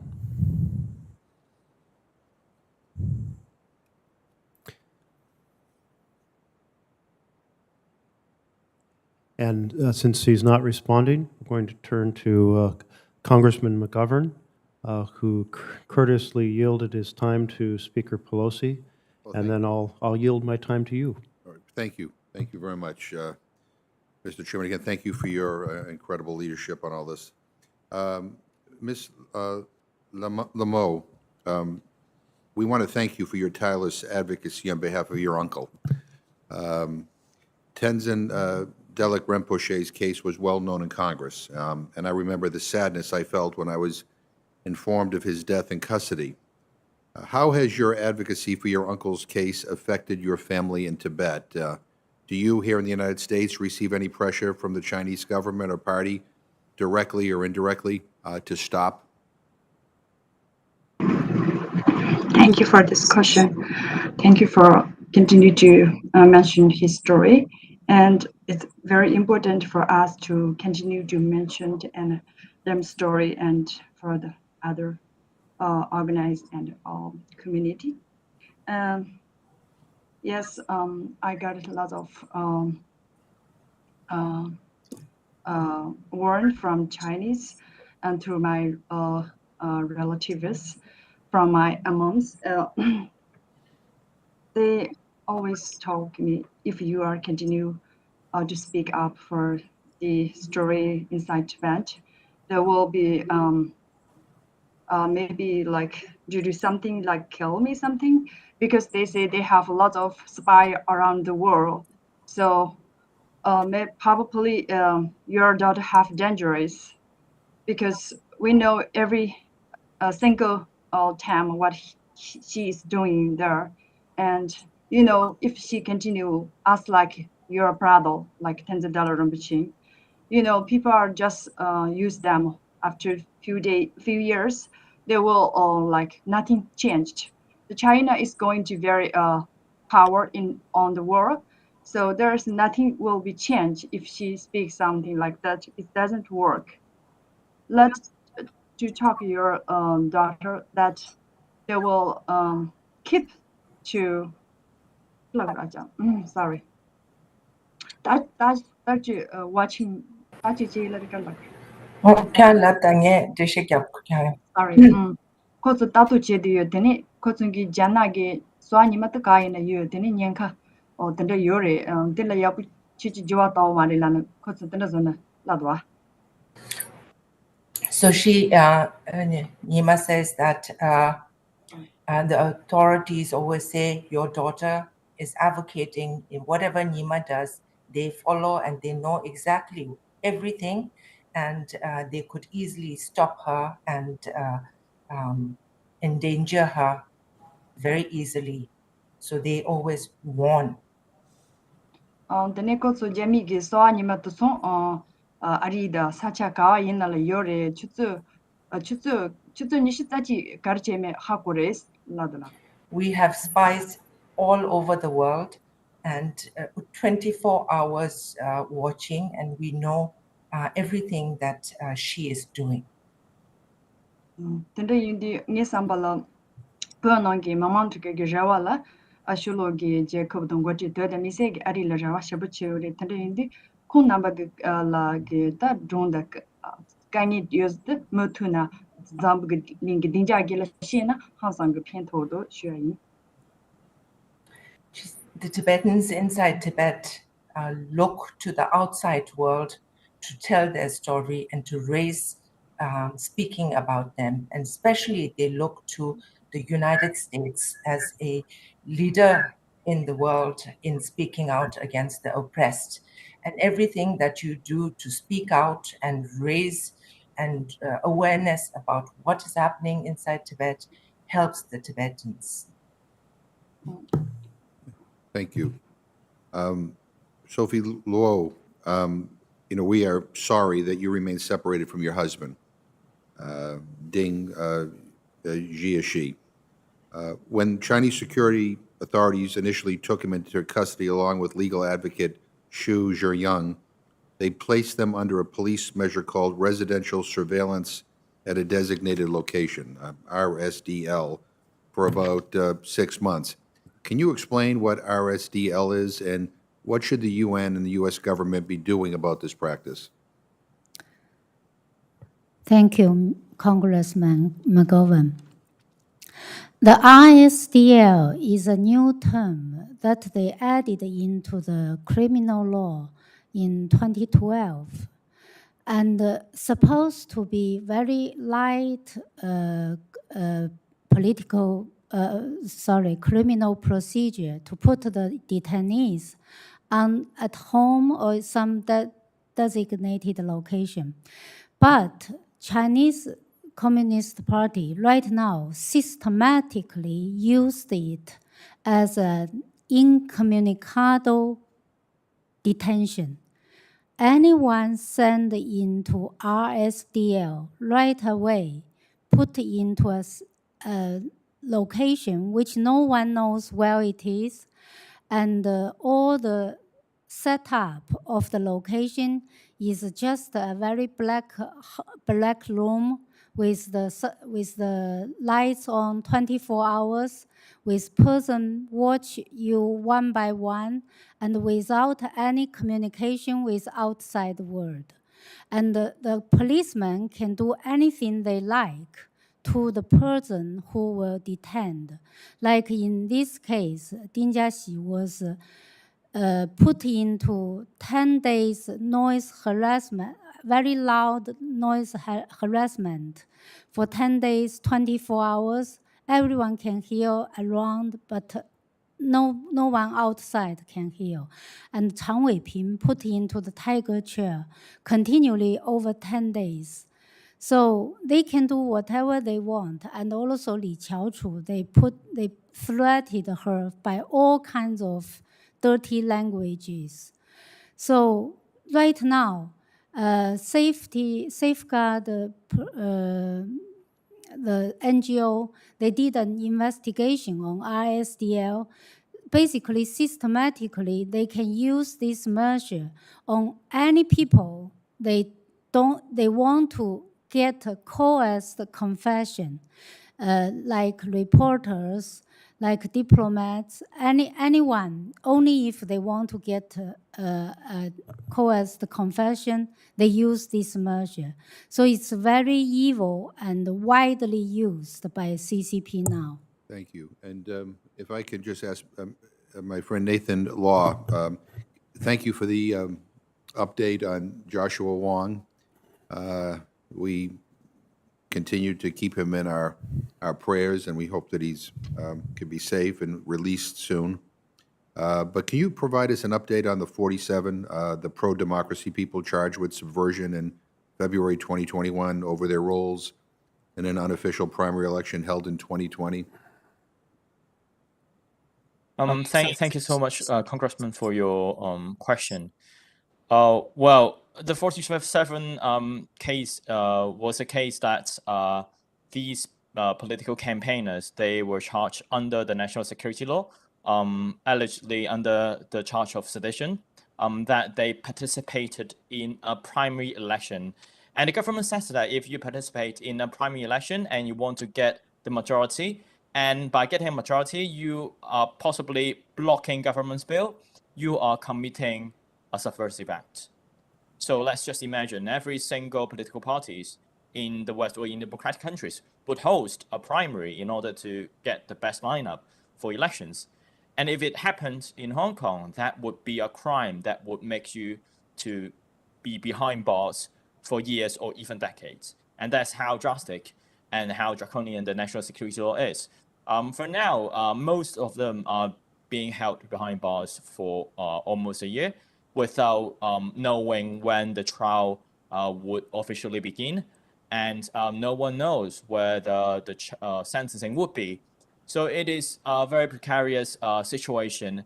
And for them, especially for Joshua Wong, Benny Tai, and Jimmy Lai, the trio had been named by the by the Chinese government's mouthpiece newspapers for multiple times that they are probably receiving the harshest sentencing.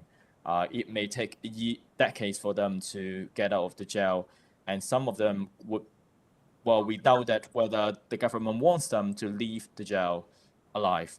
So it is a really serious situation, and keep their names on headlines, keep their names on your statements, keep bringing up the situation of Hong Kong and what they've encountered are really important for their own safety. Thank you. And let me, I know my time is up. I just want to just say a couple of things here. First of all, I want to thank the staff of the China Commission. They are an incredible group of people who are experts on a whole range of human rights issues and China issues. You don't always see them, but they're behind the scenes, and they are responsible for putting together our annual report, which will hopefully come out very soon. But their research is second to none, and so I just want to thank them. Secondly, as Speaker Pelosi pointed out, that this is a commission that is a bipartisan commission.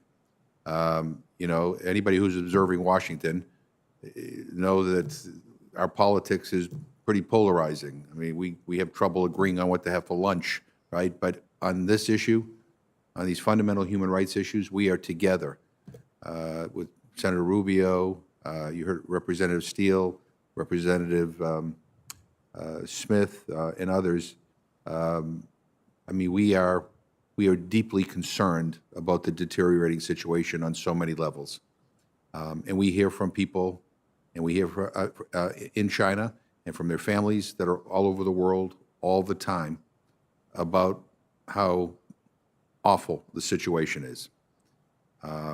It has to change. It is in the government of China's interest, I think, to change its approach. And the final thing I'm going to say is there are not words. There are not enough bad words in the dictionary to describe my feelings about the International Olympic Committee and their decision to locate the Olympics in China at this particular moment. It's disgusting. It's hard to wrap your head around what they were thinking. And when we met with them, they told us, well, they don't deal with politics, they don't deal with this, and they have all these rules and regulations. I mean, the idea that you could be holding an Olympics in a country that is engaged in a genocide, I mean, boy, if I can't believe that in and of itself wasn't enough for them to take a pass on China. Now, we want China's behavior to change, but at this moment, it hasn't. And so I think you're hearing from all of us this great sense of outrage over the fact, not only what is going on in China, but that these games are proceeding. We honor our athletes all around the world. We honor them. We wish them well. We hope that they are safe. But the fact that that this is happening now, it's unconscionable. And again, I hope the media will report the truth about what is going on in China and not merely be a vehicle to promote propaganda that the Chinese government is going to put forward. Because the realities in China are very, very harsh. And I hope our companies that have been doing business in a way that has taken advantage of the forced labor situation, I hope it stops now. We passed a law that will force you to stop. But quite frankly, anybody with a conscience should have stopped doing business in a region that uses forced slave labor a long, long time ago. And so with that, I will yield back to the chairman. Thank you. And do you have additional questions you will want to ask in a second round of questioning? I have a couple more, but I didn't know if anyone else was wanting to. I don't believe we have anyone else in the queue. I do have two questions I'd like to ask.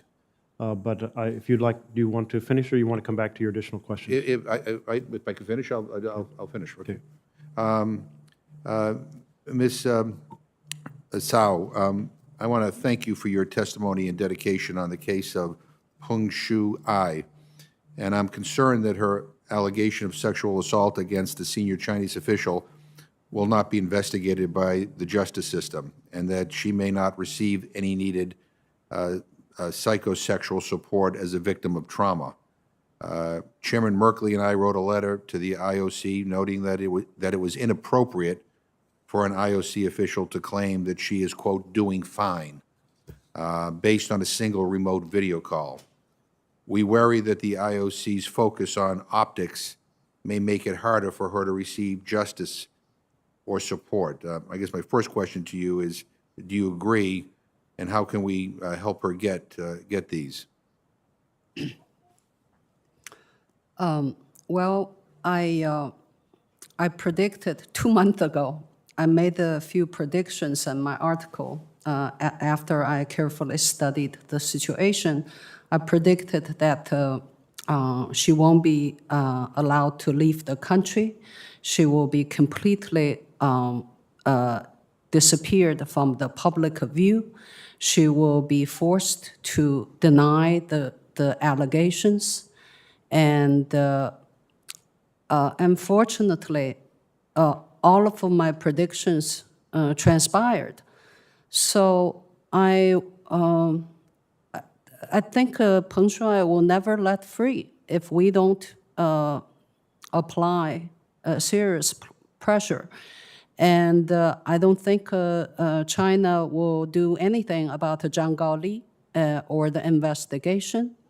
So it's interesting to see what will happen next, whether how the WTA situation will be resolved, or WTA will stand up for women, for Peng Shuai.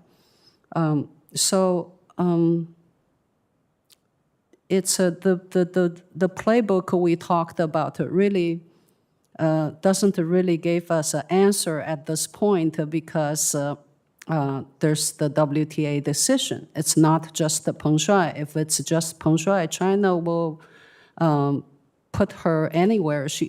Look, China doesn't have to put her in jail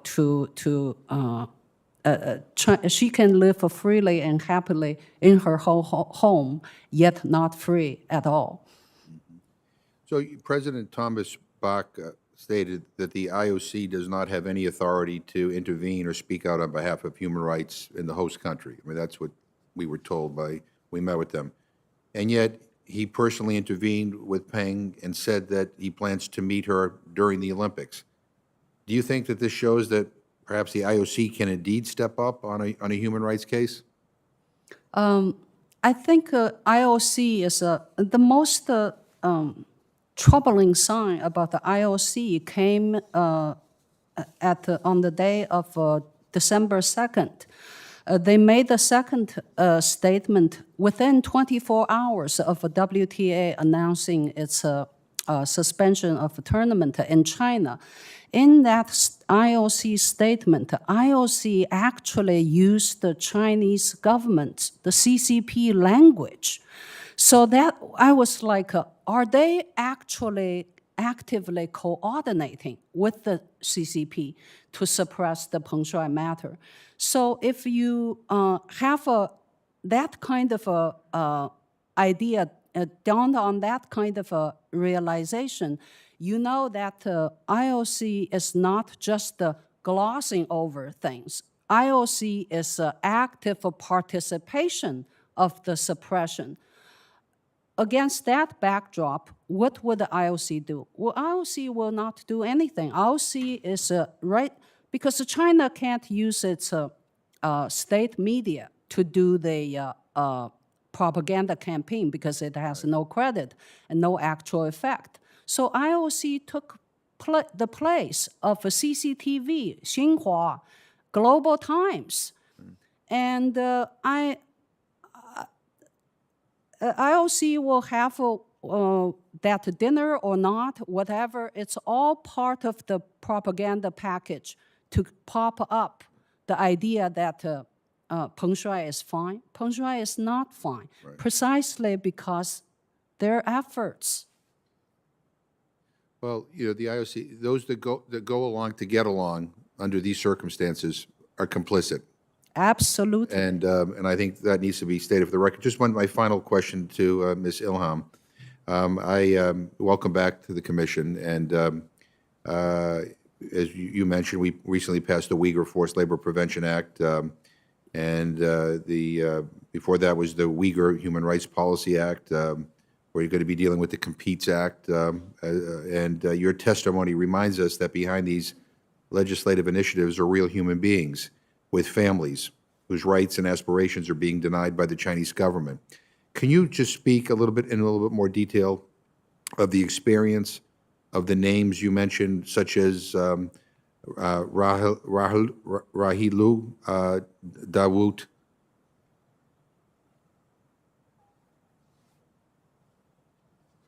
Thank you, Congressman McGovern. So Rahila Dawood is a renowned anthropologist. She had also participated in Harvard program in the past, and she's a renowned scholar and well loved and respected by not only the international academic field, but also she's well respected in China as well.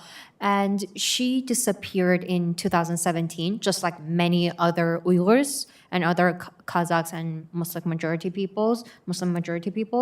And her daughter had also been speaking out, just like me, on behalf of her mother in order to ask for a release for her mother. She didn't know where her mother was since 2017 until very recently, summer of 2021. Finally, the Chinese government said, yes, she has been in prison, but did not reveal any information on what charges, what kind of crimes she has been charged with, what are some of the alleged crimes, and where she's being held, how long she's going to be charged.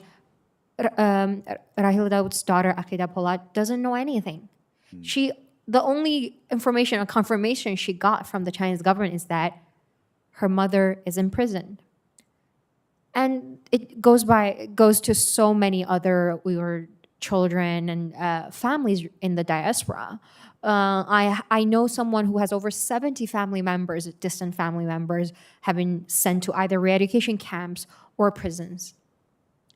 Or some of them are even in forced labor camps. So we're not talking about one person, 2 people, or 10 families anymore. We're talking about millions, hundreds of thousands of families right here that they don't know where their family members are. I don't know if my father is alive.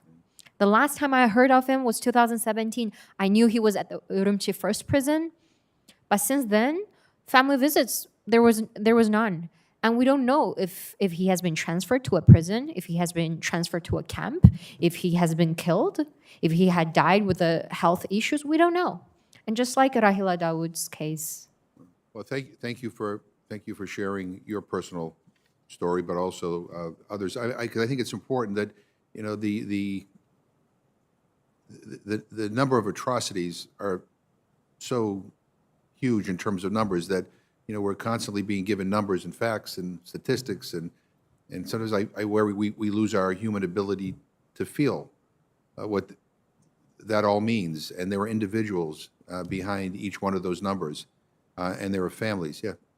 Yes, thank you for bringing that up. So the reason that I specifically put few names in my speech, in my testimony, was because I want people to stop only thinking of what's happening as an abstract idea. Right. I want to put face to the names. I want to put a picture in front of people's heads. And I also want to urge, the China Commission, to do one thing for me, for the Uyghurs, for as many names you can remember of those missing Uyghur families, detainees. Please try to remember them or write them down. Whenever you have a chance to meet with Chinese officials, please raise individual cases. I also want the Chinese government to stop thinking that this is just an abstract idea of, it's just 1 million people out there. No, we need to emphasize to them, you're locking up family members just like your own family members. They're individual human beings that have that have mothers, that have children. Please raise individual cases with their names. Thank you so much. Thank you very much. Mr. Chairman, I yield back to you. Thank you very much. And I just want to echo Co-Chair McGovern's point about thanking you all for sharing your personal stories and putting faces to the oppression.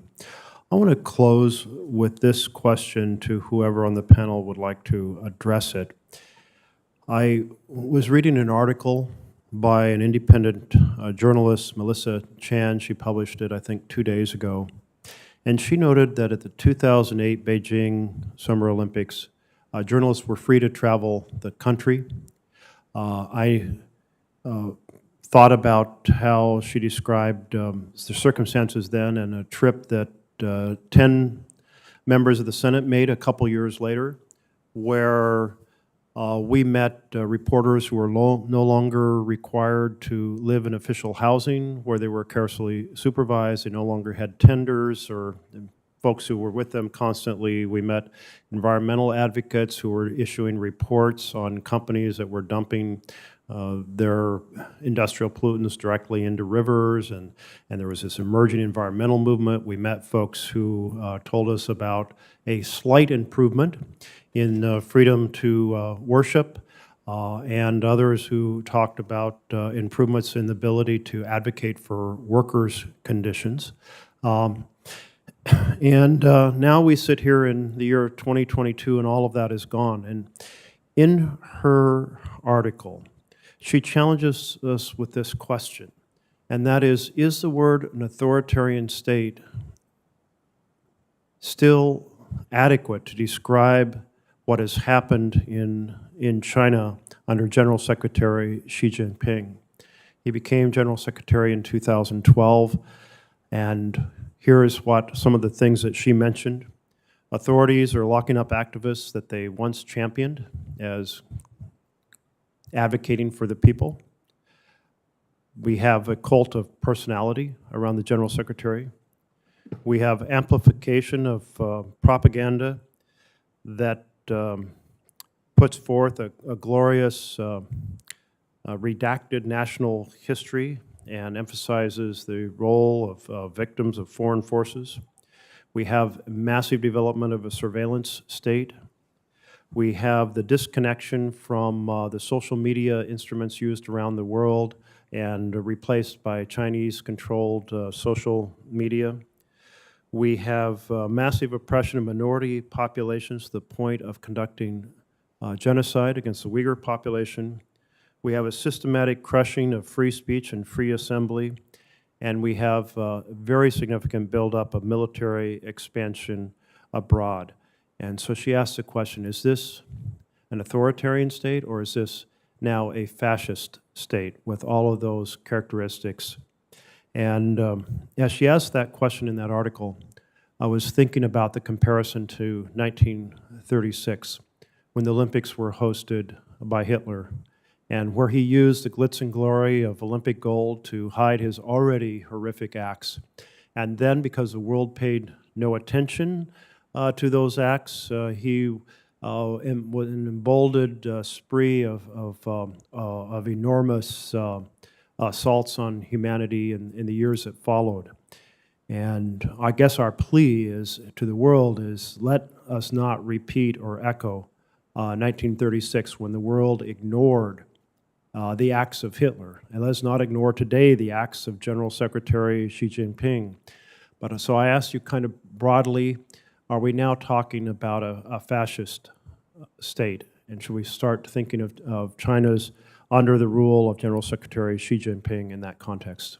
If anyone would like to speak to that. Yeah.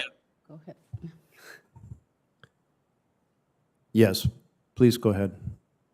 Yeah, I would like to just make a quick comment on the difference between an authoritarian state and a totalitarian state or fascist state. Of course, I'm not a scholar of politics, political science, but if you look at Taiwan back in the 60s, 70s, or look at Korea, South Korea around the same time, and many other countries, or South Africa, an authoritarian state still allows a small part of civil society alive. For example, a small slice of elected Congress member and a small portion of free press, but that allows the civil society to grow just a little bit. But China is not that place. China has gone far past the state of authoritarianism. Thank you. Thank you. And I believe Mr. Law was prepared to speak. Yeah, thank you, Congressman, for your question. I think addressing the PRC under the Chinese Communist Party as a fascist regime is not an overstatement. If you have been keeping up the situation in mainland China, they've just they've they have a list of core socialist values back in the days when Xi Jinping just resumed power, and they list democracy, freedom, rule of law as their core values. But in reality, we all know that they are not practicing these things. They are just using the outer shell that these great terms coming with all this legitimacy and authority, and substitute them into the things that literally undermining these values. And a lot of scholars studying fascist regime claims that this doublespeak is kind of a classic trait, characteristic of a fascist regime, that they use terms, that they steal the definition of these terms to fit into their agenda. And to claim that China, under the Chinese Communist Party, is a totalitarian government is also not an overstatement, and to a certain degree is even an understatement if your own imagination about totalitarian government is an Orwellian style 1984 government, because China has already surpassed that standard. They're much more technologically advanced and sophisticated in terms of using their technology to control people's life, to impose social control. Just look at the social credit score scheme that is still practicing in certain cities. Just look at all these surveillance tactics in Xinjiang and in Tibet. These are appalling and much more draconian than the situation depicted in 1984. So for me, understanding China is really important. We have been overlooking a lot of developments that really signaling its rise as a totalitarian power, and we cannot afford to overlook it and to understate what is happening now. Thank you. Did anybody else wish to comment? I'll turn then to Congresswoman Wexton.